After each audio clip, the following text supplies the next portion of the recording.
नमस्कार। आपण माने समस्ते भल भावे जानिछंती ओडिशा एभली एक राज्य खनिज संपद जोठी प्रचुर परिमाण रही एवं एई खनिज संपद आम राज्यर अर्थनीति को यथेष्ट भाव में समृद्ध भी करिछि। किंतु जो अंचल रे खनिज संपद भरपूर रही से अंचल रे बसवास करुवा लोकंकर अर्थनीति समृद्ध होइछि कि से अंचल में बसवास करुवा लोक माने खनिज संपदर भरपूर लाभ निजे उठे पारिछंती कि जो अंचल में खनिज संपद प्रचुर भाव में रही से अंचल में बसवास करुवा समस्त जनसाधारण निजे निजे स्वावलंबी हो पारिछंती कि मु कहीं प्रश्न गुड़िक आपण आगे रखा चाहूँगी ना ओडिशार एक प्रमुख ओडिया खबर कागजर गोटे खबर मो नजर को आसिला। से खबरटी को पढ़िबा परे मो मनरे मध्य एई भली एकाधिक प्रश्न तैयारी होइछि। आपण माने मध्य भाबुथुबे जे से खबरटी कौन कहीं ता ऊपर विश्लेषण आवश्यकता रही एवं से खबर पढ़िबा परे आपण को भी आश्चर्य लागि पारे। से खबर एभली एक खबर जहाँ मते जेमिति आश्चर्य कला आपण को मध्य ठीक से भली भाव में आश्चर्य करिवार यथेष्ट संभावना रही। आउ कहीं तारी उपरे विश्लेषण करवा आज एडिटोरियल रे आलोचना आरंभ करने पूर्व प्रथमे नजर पकेइबा ओडिशार एक प्रतिष्ठित दैनिक खबर कागजर से खबर उपरे। ए खबरटी को भल भाव देखंतु। एहार शिरोनाम कौन लिखा जाइछि? प्राचुर्य मध्यरे अपपुष्टि अर्धार। शिरोनामा देखिला परे आपन को आश्चर्य लागि पारे, कारण प्राचुर्य भितर अपपुष्टि और अर्धार कहीं ए प्रकार शिरोनामाटिया रहिला। ये कौ अंचल खबर होई पारे? खबर भीतर को गले आपन जानि परिबे जे ये होउची खनिज संपद भरा जिला सुंदरगढ़ गोटे खबर।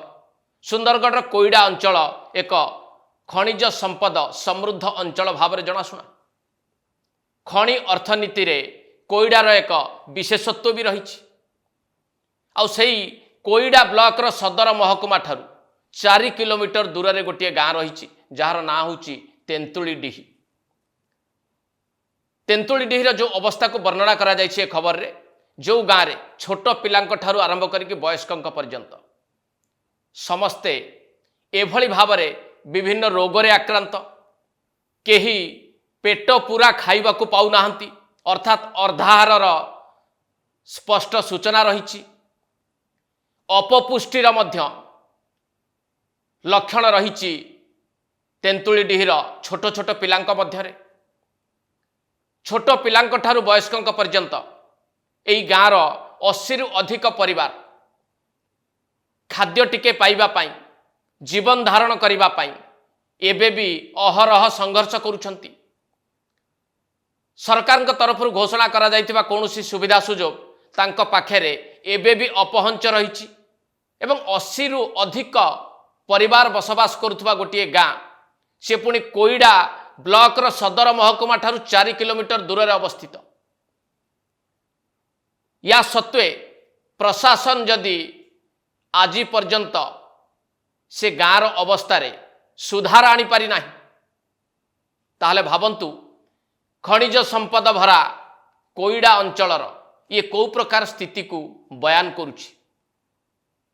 जोठी खनिज संपद भरपूर भाव में रही, जो अंचल सुंदरगढ़ जिला अर्थनीति समेत ओडिशार अर्थनीति को समृद्ध होबारे सहयोग करुछि, सेही अंचल में बसवास करुवा गोटे गाँर जदि एई प्रकार चित्र सामना को आसे आपण को व्यथित करिबा ना नाही, आपण को भाविबा को बाध्य करिबा ना नाही जे जो अंचल सारा राज्यर अर्थनीति को शक्तिशाली करुछि, सेही अंचल ले जो माने रहुचंती, जो माने बसवास करुचंती से माने पेट पूरा गंडे खाइबा को पाउ नाहंती, सरकारी सुविधा सुजोग रु वंचित, रोगग्रस्त होइचंती से माने एवं अन्य क्षेत्र रे अन्य अंचल गुड़िक सहित विकास को नेकी मध्य एई तेंतुलीडीही को आज दिन में तुलना करा जाई परिबो नाही। जेतेबेले राज्य सरकार ସ୍ଲୋଗାନ ଦେଉଛନ୍ତି ଯେ ସାରା ରାଜ୍ୟରେ ବିକାଶର ଧାରା ପ୍ରବାହିତ ହେଉଛି, କିନ୍ତୁ ଏହି ବିକାଶର ଧାରା ତେନ୍ତୁଳିଡିହି ବୋଲି ଗୋଟିଏ ଗାଁରେ ଏପର୍ଯ୍ୟନ୍ତ ପହଞ୍ଚି ପାରିନାହିଁ। ଏକଥା ସରକାରଙ୍କ ଜାଣତରେ ଅଛି ନା ନାହିଁ? ଆଉ ଏ ଖବରଟିରେ ଯାହା ଦର୍ଶାଯାଇଛି, ଯିଏ ସମ୍ବାଦ ସଂଗ୍ରହ କରିବାକୁ ଯାଇଥିଲେ ଯେଉଁ ପ୍ରତିନିଧି, ସିଏ ଯେତେବେଳେ ପ୍ରଶାସନକୁ ପଚାରିଛନ୍ତି, ସ୍ଥାନୀୟ ବିଡିଓ ତାଙ୍କୁ କହୁଛନ୍ତି ଏ ବାବଦରେ ସେ ଅବଗତ ଅଛନ୍ତି। ସେଠି ବସବାସ କରୁଥିବା ଲୋକଙ୍କୁ ଆବାସ ଯୋଜନାରେ ଘର ଯୋଗାଇ ଦିଆଯିବ, ଲିଷ୍ଟ ପ୍ରସ୍ତୁତ ହେଇଛି, ରାସନ କାର୍ଡ ସେମାନଙ୍କୁ ଯୋଗାଇ ଦିଆଯିବ। ଏହି ଉତ୍ତରକୁ ଶୁଣିବା ପରେ ବା ଦେଖିବା ପରେ ଆପଣ କ'ଣ ଅନୁଭବ କରିବେ? ଯେ ବିକାଶର ଧାରା ଗୋଟିଏ ଗାଁରେ ପହଞ୍ଚି ପାରିନି। ସେ ଗାଁ ହେଉଛି ଖଣିଜ ସମ୍ପଦ ସମୃଦ୍ଧ ଗୋଟିଏ ଅଞ୍ଚଳ ଏବଂ କୋଇଡ଼ା ବ୍ଲକର ସଦର ମହକୁମାଠୁ 4 କିଲୋମିଟର ଦୂରରେ ଅବସ୍ଥିତ।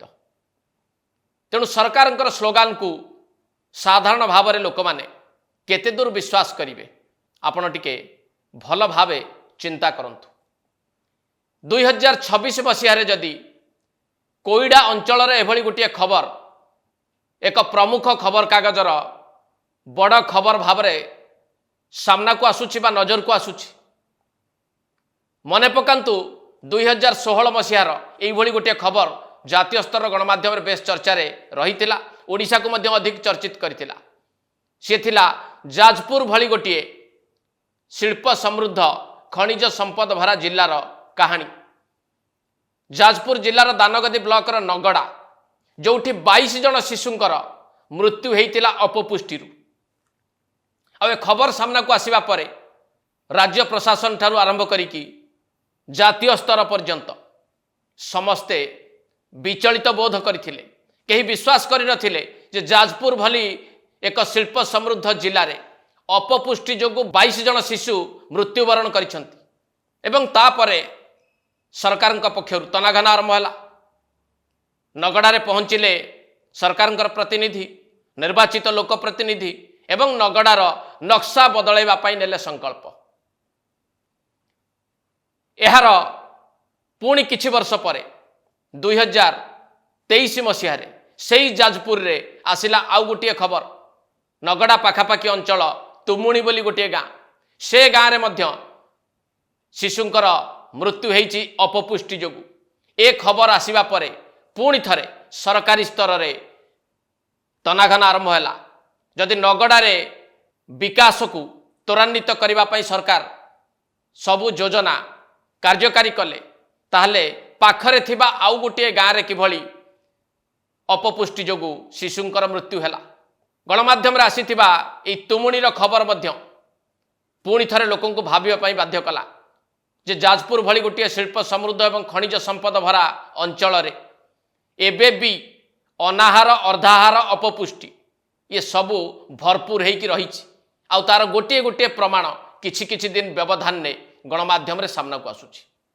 ପରିସ୍ଥିତି ଏ ପ୍ରକାର ହେଲା ଯେ ଗୋଟିଏ PIL ମାନ୍ୟବର ହାଇକୋର୍ଟଙ୍କ ପାଖରେ ଦାୟର ହେଲା ଏବଂ ଏ PILର ଶୁଣାଣି କରି ମାନ୍ୟବର ହାଇକୋର୍ଟ ସେତେବେଳେ ଯାଜପୁର ଜିଲ୍ଲାପାଳଙ୍କୁ ରିପୋର୍ଟ ମାଗିଲେ, ରାଜ୍ୟ ସରକାରଙ୍କୁ ମଧ୍ୟ ସୂଚିତ କଲେ ଯେ କାହିଁକି ଖଣିଜ ସମ୍ପଦ ଭରା ଜିଲ୍ଲା ଯାଜପୁରରେ ଏହି ପ୍ରକାର ଅଭାବନୀୟ ସ୍ଥିତି ଦେଖିବାକୁ ମିଳୁଛି।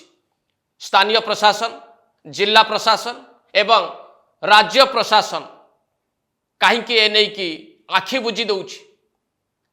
ଏଭଳି ପ୍ରଶ୍ନ କରିବା ସହିତ ମାନ୍ୟବର ହାଇକୋର୍ଟ ତାଗିଦ ବି କରିଥିଲେ। ଆଶା କରାଯାଉଥିଲା ସ୍ଥାନୀୟ ପ୍ରଶାସନ ଏବଂ ରାଜ୍ୟ ସରକାର ଏଥିରେ ସୁଧାର ଆଣିବାକୁ ଚେଷ୍ଟା କରିବେ। ଆଉ ଯେଉଁ ଯେଉଁ ଅଞ୍ଚଳରେ ଅପପୁଷ୍ଟି, ଅର୍ଦ୍ଧାହାର ଭଳି ପରିସ୍ଥିତି ସାମ୍ନାକୁ ଆସୁଛି, ତାର ମୁକାବିଲା ମଧ୍ୟ କରିବାକୁ ଚେଷ୍ଟା କରିବେ ରାଜ୍ୟ ସରକାର। କିନ୍ତୁ ତାହା ଏପର୍ଯ୍ୟନ୍ତ ସମ୍ଭବ ହେଲା ଭଳି ଆପଣଙ୍କୁ ଲାଗୁଛି କି? ପରିଶେଷରେ ଆପଣମାନେ ଟିକେ ଭଲ ଭାବେ ତର୍ଜମା କରନ୍ତୁ। ଯେଉଁ ଖବରଟି ପଢ଼ିଲା ପରେ ମୁଁ ବି ଟିକେ ବିଚଳିତ ବୋଧ କଲି, ଆପଣମାନେ ବି ବିଚଳିତ ବୋଧ କରିଥିବେ ନିଶ୍ଚିତ। ଯେ ଖଣିଜ ସମ୍ପଦ ଭରା ରାଜ୍ୟ ଭାବେ ଆଜି ଆମେ ଗର୍ବ ଅନୁଭବ କରୁଛୁ। अणटिकस राजस्व संग्रह आम समस्त को पछारे पकई देइछु बोली गर्व अनुभव करुछु। किंतु जो अंचल रे खनिज संपद प्रचुर भाव में रही से अंचल रे बसवास करुवा लोकंकर भाग्य एपर्यंत बदली पारु नाही। आउ जदि सेमानकर भाग्य बदलु थांता बा परिवर्तन होता ताहले 2016 रे नगड़ा 2023 रे तुमुणी आउ पुणी 2026 रे तेंतुली डिही भली गाँवर घटना कौन सामना को आसुथा। एथुरु गोटे कथा स्पष्ट भाव में बुझा जाई पारे, सरकार बदली पारे, व्यवस्था बदली पारे, किंतु अवस्था बदलिबार बा सुधुरिबार संभावना देखा जाऊ नाही। एट शेष करबा एडिटोरियल को नमस्कार।